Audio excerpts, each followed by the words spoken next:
কথা আসলে অনেক দীর্ঘ হয়ে যায় আমার, আপনার যেহেতু শিক্ষিত সমাজ, আমি বলতে চাচ্ছিলাম এই কথাটাকে আপনারা ঐতিহাসিক রূপ দিয়ে বোঝার চেষ্টা করবেন। এটাকে আমরা অনেকে জেহাদি বয়ান মনে করি, যে ইসলাম বিজয়ের ধর্ম, আমরা খেলাফত প্রতিষ্ঠা করব, আমরা শরিয়া প্রতিষ্ঠা করব, আমরা ইসলামের বিজয় চাই, ভারতবর্ষ আমাদের হাতে আসবে, সারা দুনিয়া আমাদের হাতে আসবে, চীন ও আরব হামারা, হিন্দুস্তান হামারা, মুসলিম হ্যাঁ হাম সারা জাহান হামারা।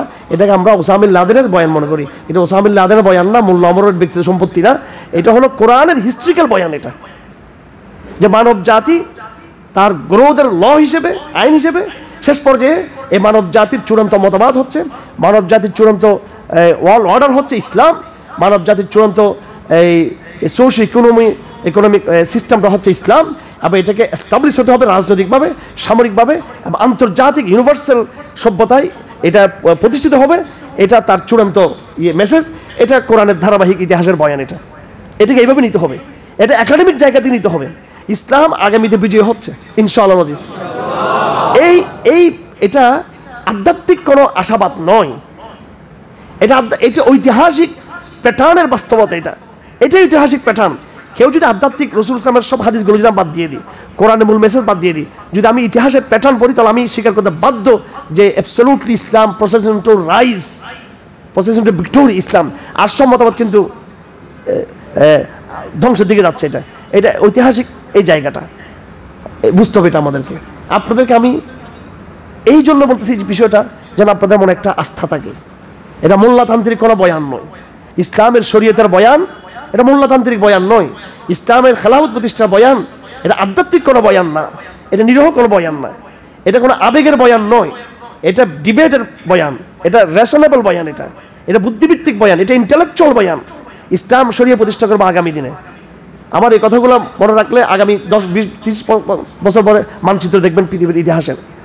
এই জন্য আপনাদের অন্তরকে আল্লাহর ওয়াস্তে আশ্বস্ত মনকে করুন, স্থির করুন। আমাদের মনে স্থিরতা নাই, আমাদের প্রত্যেকের মনে মারাত্মক হীনমন্যতা। এবং এই মুসলিম জাতি, এই প্রজন্ম শুধু কোরআনের কনসেপ্ট থেকে বিচ্যুত তা নয়। আজ যদি আমাদের মধ্যে কোরআন আধ্যাত্মিকতা থাকতো, আমাদের মধ্যে যদি আমাদের হৃদয়ে রক্তের প্রবাহে যদি কোরআনের ফ্লেভার থাকতো, আধ্যাত্মিক সেই ইনটিউশন থেকে, আধ্যাত্মিক সেই বসিরা, যে ইনসাইন থেকে আমরা বুঝতাম যে ইসলাম বিজয় হচ্ছে, সেটা তো নাই আমাদের এই প্রজন্মের, আমাদের লিডারদের নাই, ইসলামপন্থীদের। আমার অন্যদের কি থাকবে? এবং পাশাপাশি আমাদের রাজনীতির পার্ট আমাদের নাই, আমাদের জিও পলিটিক্যাল বিশ্ব রাজনীতি সেটাও বুঝি না। অন্তত কোরআন এবং সুন্নাহর বয়ানের ধারায় ইসলাম বিজয়ের যে কথা আছে সেটা ধরতে না পারলেও পলিটিক্যাল সায়েন্সের জায়গায় যাও, জিও পলিটিক্যাল সায়েন্সের জায়গায় যাও, ইতিহাসের জায়গায় যাও, ওখানে গিয়ে দেখো ইসলাম বিজয় হবে কি হবে না, ওখান থেকে তুমি দেখো, সেটাও আমরা জানি না। আমরা শুধু আধ্যাত্মিকতা শূন্য নয়, শুধু কোরআন শূন্য নয়, আমরা চিন্তা শূন্য, আমরা ইতিহাস শূন্য। ইতিহাসের জায়গা থেকে যে বিষয়টা প্রমাণিত, এরকম আমরা নিচ্ছি না। এটা আমাদের পড়াশোনার জায়গা। মুসলমানদের না আছে বর্তমান আধ্যাত্মিকতা, আমাদের না আছে কোরআন সুন্নাহর জ্ঞান, আমাদের না আছে আমাদের পলিটিক্যাল সায়েন্সের জ্ঞান। অথচ ইউরোপের বড় বড় দার্শনিকরা ঠিকই জানে একটা শক্তি কিন্তু দ্রুত কিন্তু সামনের দিকে আগাচ্ছে। এটা আপনি ইউরোপের দার্শনিকদের সাথে আলাপ করে দেখুন। আপনি এই যে এই কী নাম সাংবাদিক, ইন্ডিপেন্ডেন্ট পত্রিকার সাংবাদিক, খুব নাম করা সাংবাদিক, যিনি খুব বেশি লিখত ইসলামদের সম্পর্কে। তো আমি তো উনি মারা গেছেন, উনি যাকে এই মুহূর্তে নামটা মনে নাই। এরকম অনেক আমি পুরো সব লেখাগুলো আমি একত্রিত করেছি। আমি তার প্রায় 1.5 যুগের, প্রায় 15 বছরের তার লেখাগুলো মোটামুটি আমি একত্রিত করেছি।